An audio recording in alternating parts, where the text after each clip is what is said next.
2 tahun lepas aku ada review satu monitor Xiaomi. Itu last lah aku review monitor. So fortunately Prism Plus ada reach me out untuk send monitor diorang, 27-inch monitor. So ini adalah monitor terbaru pada Prism Plus, iaitu Prism Plus 270i 27-inch.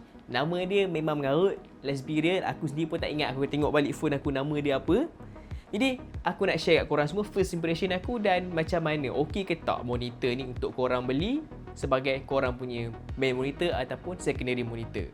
So jom. So apabila korang buka kotak, korang akan disajikanlah dengan monitor ni. Design dia memang nampak premium, bezel alternative pace sekeliling screen bagi image clean bila letak atas meja tu. So first kali benda yang korang jangan expect tinggi sangat lah dia punya stand lah. Stand dia lah stand yang orang kata stand yang sangat murah. Very standard plastik. Dan korang tak boleh buat apa sangat. Korang hanya boleh tilt atas dan ke bawah sahaja. Kalau korang nak tukar daripada, orang kata swirl lah, nak pergi daripada horizontal ke vertical tu, tak boleh. Kalau korang nak, korang kena beli satu stand macam aku ni, iaitu VESA punya stand. Pasang, dekat sini korang boleh gunalah nak tukar mode vertical atau horizontal.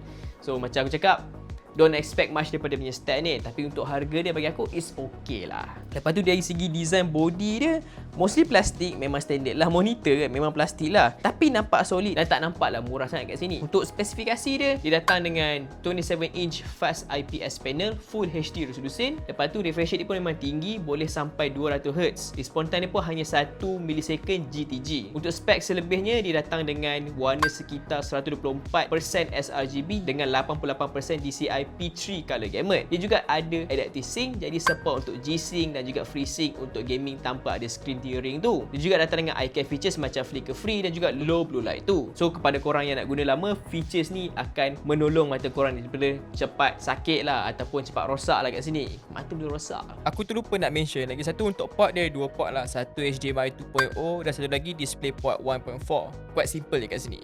Nah, berbalik kepada penggunaan dia. Kalau korang yang nak buat gaming ataupun nak buat kerja, sesuaikan monitor ni. Monitor ni bagi korang memang sangat sesuai lah kalau korang yang nak main game tu, especially dengan refresh rate yang tinggi. Kalau korang yang nak main Valorant ataupun Apex Legends ataupun mana-mana game FPS, memang nice gila sebab refresh rate tinggi, so korang punya respon lagi pantas dekat sini. Kalau guna untuk kerja harian, multitasking, spreadsheet, video, ia tetap nampak sharp walaupun resolusi Full HD+. Panel 27 inci ni memang secukup jelas untuk kebanyakan kerja casual tu.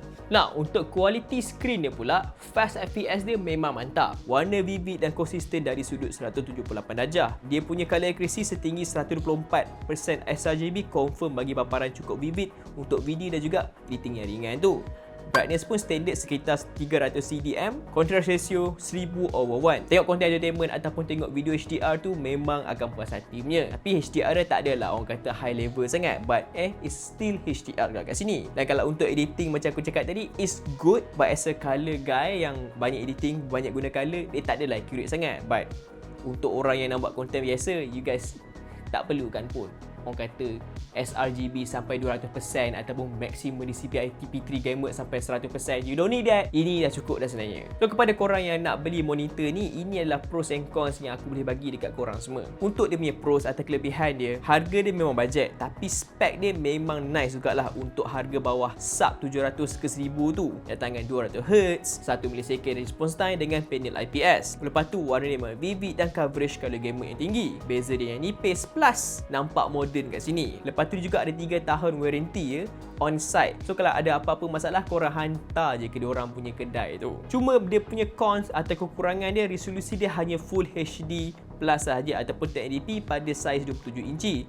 Mungkin nampak kurang sharp sikit bagi setengah orang tu. Lepas tu dia punya stand yang basic really makes dia punya penggunaan ni agak limited lah kat sini. Melainkan kalau korang memang dah ada stand yang berlainan, tak ada masalah lah kat sini. Dan last sekali, dia tak ada built-in speaker, which is something yang aku rasa tak siapa kisah pun sebab korang takkan pakai pun speaker built-in untuk monitor.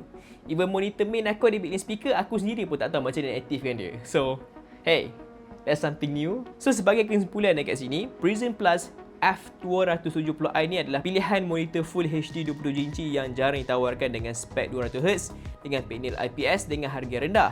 sesuai sangatlah untuk gaming casual, content creation ringan dan juga kerja harian. Tapi kalau korang yang nak mencari monitor dengan high resolution, harga rendah, lepas tu semua benda yang macam flagship, kau pergi cari monitor second hand kat sini. Kalau korang yang nak orang kata color accuracy industry standard, kau pergi cari Asus punya monitor lah yang ada high punya color accuracy tu. Untuk monitor ni memang tak ditawar yang kat sini. Tapi untuk majoriti pengguna yang nak value dan juga performance gaming yang terbaik, memang patut pertimbangkan monitor ni lah. So kepada korang yang berminat nak beli monitor ni, harga dia bawah RM700 dan diorang ada buat promo, tak silap aku hari tu ada sampai RM590 sahaja. So memang murah gila.